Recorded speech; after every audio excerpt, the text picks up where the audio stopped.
Եկեք Տերոջը դառնանք, քանզի անիկա զարկավ ու անիկա մեզ պիտի բժշկե, անիկա վիրավորեց ու անիկա պիտի կապե, 2 օրեն մեզ պիտի կենդանացնե, 3-րդ օրը մեզ պիտի կանգնեցնե ու անոր առջև պիտի ապրինք, Տերը պիտի ճանչնանք ու զանիկա ճանչնալու ետևե ըլանք, անոր ելքը արշալույսի պես պատրաստված է, ու անիկա մեզի պիտի գա անձրևի պես,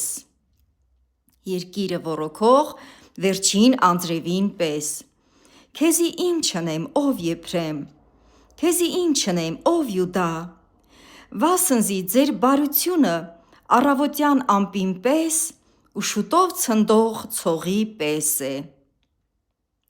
Ասոր համար մարգարեներուն ձեռքով զանոնք կոտրեցի, Բեռնիս խոսքերովը զանոնք մերցուցի, որպես իմ դատաստաններս լույսի պես ելլեն, քանզի ես ողորմություն կուզեմ և ոչ թե զոհ, ու ողջակեզներեն ավելի Աստծո գիտությունը, իսկ անոնք Ադամի պես ուխտազանց եղան, ու ինձի անհավատարմություն ըրին, Գաղաադ անօրեններու քաղաք է, արյան հետքերով լեցուն, ինչպես ավազակներու գունդերը մարդու համար դարանամուտ կլան, այնպես ալ քահանաներուն խումբը, Սիւքեմի ճամբուն մեջ սպանություն ու եղեռնագործություն կնեն, Իսրայելի տունը սոսկալի բաներ տեսավ, Եփրեմին պոռնկությունները հոն են, Իսրայել պղծվեցավ,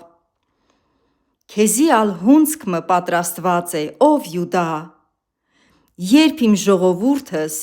գերութենե դարձնեմ, երբ Իսրայելը պիտի բժշկեի, Եփրեմին անօրենությունը ու Սամարիային չարությունները հայտնվեցան, քանզի անոնք նենգությամբ կգործեն, գողը ներս կմտնե, ու դուրսը ավազակները կմերկացնեն, իրենք չեն մտածեր, թե ես իրենց բոլոր չարությունը կհիշեմ, հիմա իրենց գործերս իրենք պաշարեցին, անոնք իմ երեսիս առջևն են։